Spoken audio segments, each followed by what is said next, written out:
En esta serie de videos vamos a hablar sobre el tema de reglas de asociación. Primero vamos a comenzar hablando sobre qué son y de dónde provienen estas reglas de asociación, para luego irnos a los conceptos básicos o las propiedades más importantes que tienen estas reglas. Esto es un punto de partida para seleccionar cuáles son las reglas que más nos interesan en nuestro problema, cuáles son las más importantes. Y en base a esto surge la pregunta de cómo definir o cómo decidir cuáles son las reglas que más nos importan o que más nos interesan a la hora de analizar nuestro problema. Para esto existen una serie de algoritmos, aunque nosotros nos vamos a concentrar únicamente en uno, que es el algoritmo a priori, que quizás es hoy el algoritmo más difundido para este problema. Por último, vamos a cerrar con un ejemplo aplicado a una pequeña base de datos que creamos nosotros a través de un formulario de Google, en el cual le preguntábamos a los usuarios si tenían descargada alguna o algunas de las siguientes aplicaciones de celular que les ofrecíamos.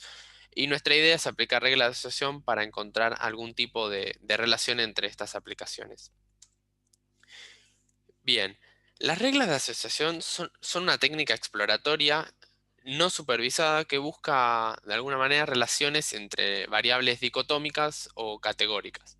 ¿Sí? En general se aplica sobre grandes bases de datos transaccionales, donde hablamos de base de datos transaccional como una colección de objetos o de observaciones que es acumulativa en el tiempo.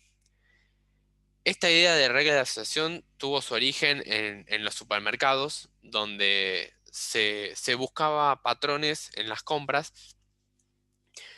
y se intentaban resolver preguntas como si la compra de cierto ítem aumenta la probabilidad de compra de este otro, o por ejemplo, comprar este ítem implica no comprar este otro. Esta técnica tiene principalmente tres ventajas a destacar.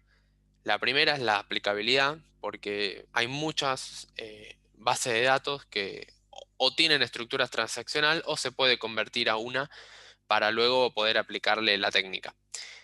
Es muy robusto porque al buscar patrones con alta frecuencia no es sensible ante algunos pocos casos atípicos, datos atípicos que existan, y además es simple porque no existen supuestos restrictivos muy fuertes sobre los datos. Bien, para finalizar este video vamos a definir lo que es una regla en sí. Supongamos que tenemos un conjunto de ítems, de P ítems, y un conjunto de T transacciones, donde una transacción es un subconjunto de ítem. ¿Sí? Vamos a llamar regla a una implicación X implica Y, donde X es un subconjunto de ítems que se llama antecedente de la regla e Y es un subconjunto de ítems que se llama consecuente de la regla. Y ambos cumplen que su intersección es vacía, es decir, no tienen ítems en común. Por último, una transacción T sub I va a cumplir la regla X implica Y si satisface que ambos subconjuntos, el antecedente y el consecuente, están incluidos, todos sus ítems están incluidos en la transacción.